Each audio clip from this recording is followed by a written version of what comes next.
Yes, they will. You know, so I'm sorry. No, I was going to say, your longevity in the acting profession has been pretty amazing. For any artist, it would be amazing. But specifically, you were touching on the fact that as a black actor, you've had special challenges, let's say, in Broadway. And I think it wouldn't be too much of a stretch to say some special challenges in Hollywood as well. And you mentioned the triple threat thing, being able to do a number of things very, very well.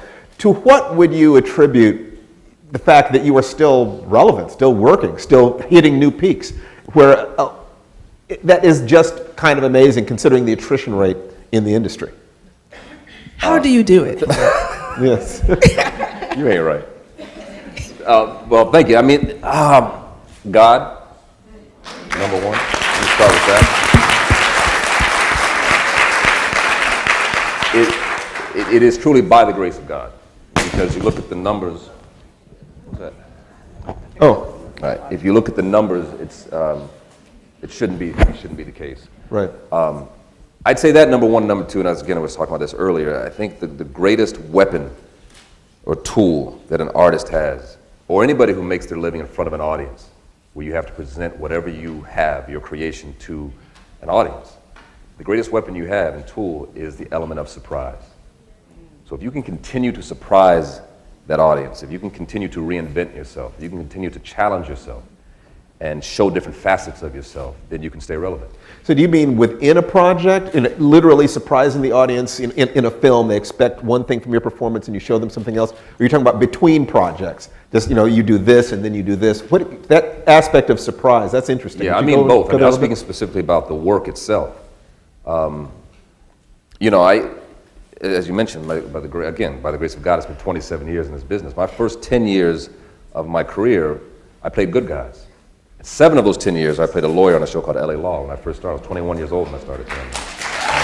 Thank you. And can I interrupt just 1 second? We were just talking about this in the car. His first role, second day in New York, was an appearance on The Cosby Show as one of Lisa Bonet's boyfriends. So it's appropriate that we are in Cosby Auditorium in the Cosby building. But the first 10 years, because of that character in LA Law, I played good guys. Literally after 7 years of doing that show, the final episode, I went from the set, we wrapped at 5 in the morning to get on a plane to go to rehearsal for a movie, big studio film called Just Cause. Just Cause. Sean Connery, Lawrence Fishburne, Ed Harris. Check it was a huge opportunity for me, professional opportunity. But in that film, I played a serial killing pedophile. Again, because it was a side of me that people hadn't seen, it opened up doors that haven't closed since then. So then, I can't tell you how many times I walk down the street and meet people say, "Why are you always playing the bad guy? You always playing the bad guy." You told a story about a conversation. You, the good guy. You told a story about a conversation you had with Sidney Poitier concerning that role. Would you please share that with us? Sure. Y'all know who Sidney Poitier is. Better. Yeah. I tell you, I don't know why, but it's one of the things. It's one of the relationships I'm most grateful for in this industry. But I literally met him my first week of my first episode of when LA Law aired. And I was doing press in New York, and I was flying back from New York to Los Angeles, and my seat happened to be next to him. Wow. And so I told you I love talking to people who have been before, and I picked his brain for 5 hours, and he put up with me. But he's been, throughout my career, every step of the way, every single step, every major turn, he's been there. Back to Streetcar. Opening night, because he's 45, he's getting up there in age, and he really wanted to fly out and he couldn't make it. So opening night, my parents are in the dressing room. It's 30 minutes before the curtain goes up, and Maria, my assistant, is there, and she says, something's coming down the hall, and these big, huge bouquet of flowers, white flowers, came into my dressing room, and I said, "Man, that's incredible." She said, "That's from Mr. Poitier." I said, "Wow." I said, "I got please call his assistant and let him know that I got it. I want to thank him." So she called her right away. She said, "He wants to talk to you." Now, this is 30 minutes before my opening night of Broadway. And she hands me the phone, and he says, "I just want you to know that you go out there and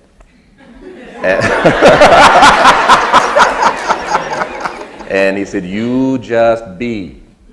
Don't push, don't pull, just be." And he gave some other huge words of encouragement. But he's been extraordinary. But in terms of Just Cause and playing that role, because I was concerned after playing good guys for a long time, And because there still aren't enough African American actors. There's much more now than there was 85. But to play that kind of role, a serial killer and a pedophile, and this was a character who had raped and murdered a 12-year-old white girl in the South, in Florida. And I was like, I mean, it's a huge opportunity, but do I really want to play that kind of role? And I sat down and talked to him about it, and he said, you know, the bottom line of what he said was there has to come a time when we as actors of color, and specifically black men of color, should be able to play good guys and bad guys, and everything in between. And there's so many coming, he mentioned the whole list, you know, that Danny Glover and Lawrence Fishburne and Morgan Freeman and others, Denzel, of course, who are coming along, and he said, you play that role. He said, I went through that so you wouldn't have to. So you play that role and you play it well. That's great. That freed me up just to have fun. Yeah, that's terrific. And I know you. But because of that relationship, I take it very seriously. I mean, that's why I enjoy being here today, to talk to young people who aspire to be in this business, whether it's this industry of show business or other businesses, which I know that I'm involved in. But I've been very grateful to have people, angels, in my life who have supported me. And sometimes those angels just give a word of wisdom. Malik is one of those angels. When we stepped into this world of the literary world to publish books, I had never done that. This was your world, you two, and you were kind enough to let me partner with you. But it takes somebody who believes in you. And Judith Kerr, who's our publisher at Simon & Schuster at Atria Books, and then Malika, who's our editor. It takes a village for real. It really does. I mean, there are so many directions I want to go, and I also want to open it up for questions, but there are two things I will ask before opening it up. You are very thoughtful about the roles you take and don't take. I won't ask you to name projects that you didn't accept, but what goes into your process? Like, what would make you not take a role? I don't want to embarrass myself, and I don't want to embarrass my wife and my kids. Okay. That's good. Right. And that's really it. I mean, if I don't, not only do I not mind playing the bad guy, I quite like playing the bad guy. And the reason is because to understand what is right and what is righteous and what is good, you have to have evil or the dark side to balance that out. So my question is, and that's probably another aspect, I have to make sure that the overriding theme or the moral to the story, in that moral, that what is right and what is good wins out. I don't mind playing that negative aspect within telling the story, but if it's a whole flip side where you're going down a whole path I don't believe in. Right. And usually it's a dark side or it's satanic, whatever else, I'm not going to be a part of that. Right. I also wanted to talk a little bit about Tennyson Hardwick. Have any of you read the Tennyson Hardwick series that we do with Blair? That was actually Blair was the one who first came with the idea of a collaboration, and Steve said, let's make it a mystery series, and we put it all together, in part just by way of explanation, because it is so difficult. It should not be that difficult, actually, to create a detective character in film who happens to be a black man. We did just have Alex Cross. We did have Devil in a Blue Dress many, many, many, many years ago. But it's so, the projects that you think, I can understand it takes a while to get a supernatural project launched. People don't quite get that, black people.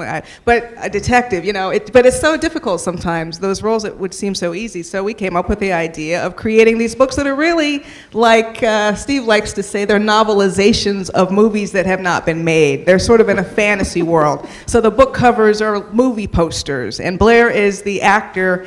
And also, we had many, many long conversations in LA at Blair's favorite breakfast place discussing this character of Tennyson Hardwick. So one thing I'd like to say very, very briefly, that you said that actors should do the stage. I've been asked by a lot of young writers what kind of writing classes they should take, and what I suggest to them, I said, forget writing classes, take journalism and study acting, because actors study character from the inside out. They study it intrinsically as opposed to extrinsically, not just tics and so forth, but what's going on the deep level. So a lot of people don't understand how did three people collaborate on these books. And what Blair did was he kept us honest about the character of Tennyson Hardwick. It's everything is relating to his journey, what's going on. And then there's a gap between, he's a somewhat unreliable narrator. He does not see himself. He is a better man than he sees himself as being. So if you catch the difference between his actions and what he says about his actions, that's another level of subtlety that very few writers manage to get. And that's one of the things that Blair brought to it by feeling his way through the character, as opposed to writing about a character moving through a landscape. Is what is the internal journey? What's the external journey? So that made it just wonderful working with him. No, it's been amazing. I mean, and you're right. We get that question a lot. How do three people work together? But it's important to know your strengths. We all have the three of us have different strengths. So we all bring that to the table. So I don't write. That's not my thing. I'm real clear on that. So I don't get in the way of that. But what I do enjoy doing is, and I think I have a little understanding of it, is character. How Yes, character works. So you produce. I would say that you produce them. Right. That you. Everything in there, because it's your face on there. Remember what you said about not wanting to embarrass your wife, your family. You're very careful about the way that you are perceived. That idea that there are certain images that Hollywood will not present because they do not feel that it will be commercial. So what we're doing is we're building a bridge to that future. We're saying that there is going to be a future in which black actors will be able to be presented as powerful and intelligent and sensual. And that we're not going to wait for that. It's like, by any means necessary, we're going to create a world in which these images are available for us in the exact same way that those images are available for white audiences. White audiences, not a single week goes by, ever. I've done this experiment many times, just gone into Box Office Mojo or Variety, or one of these things that takes a look at what's in the movie theaters during that week. You cannot find a single week in which white audiences are not given those images for themselves. And you can barely find a single week in which black audiences have those images. So we're just trying to fit in that gap. And speaking of images, when our last book came Nice out, transition, yes, we learned that in journalism class. And don't take any writing classes except those here at Spelman, by the way. Take those. Take all of those. When we did the last novel, From Cape Town with Love, the publisher was kind enough to give us a little budget, Blair, to do a video ebook. It was called The Vook. It's still available, vook.com, VOOK.com, which is basically an abridged version of the novel with video supplementation. But from those clips, and that was so much fun, we shot those in LA. I got to do a little cameo. Steve got to do a little martial arts scene, so you can watch out for Steve. But we do have the trailer Blair cut together from those clips, and you would swear it's an actual movie. I think you shot 15 minutes of footage total? Yeah, about that. So from this trailer, you'd think it was a full-length motion picture, and I think we're ready to show the clip, right? Yes, we are ready to show the clip. Trailer. Lights, please. Lights. Oh, no, that's not the trailer, though. That's one of the scenes. Sorry, that's not the trailer. It's the first one. Although it is, it's nice. I guess. No, they should show the trailer. Yeah, show the trailer. Show the trailer. Working out her iPad. This is show business, we know. Yep. No, that's not it. But in any case, we. While they're working that out, what I was most excited about when this opportunity came along is, as Tenerife said, it's a book, a video book. But to be able to actually, read, and what you do because you can download this into your iPhone and your iPad, and I think a Nook can also. Yes. While you're reading the ebook, periodically, an icon will come along, and you just tap the icon, and the scene comes to life. So you read the book and you watch it. But it's only we shot 5 or 6 scenes. And my feeling was, that's kind of my lane. Trailer. Yeah. We got it now, though. There you go. We got it together. Thank you so much. Okay, now we do need the lights. Lights. Thank you. Turn it on.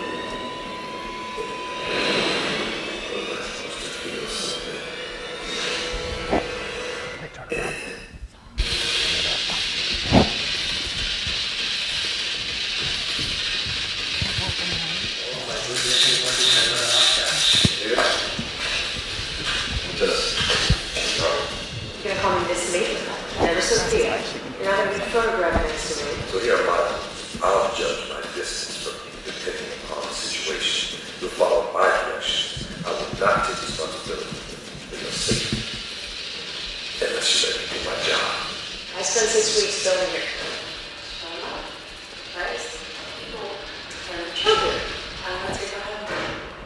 Oscar-winning actress Sophia Bateman has confirmed that her adopted daughter Nami was kidnapped for a star-studded birthday party in Beverly Hills Summer. The second bodyguard had been a failed exchange, 40-year-old Tennyson Hardwick, who was questioned and released. Looking at it, God. So when I did, I put that child in my hands and looked into her eyes, and I promised her I was going to take her home to see her mother.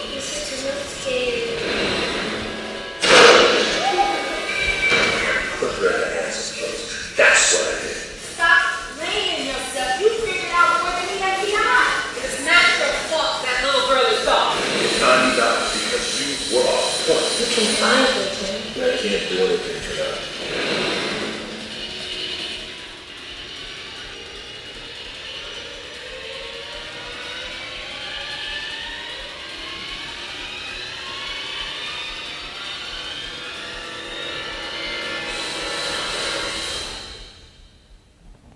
Bam.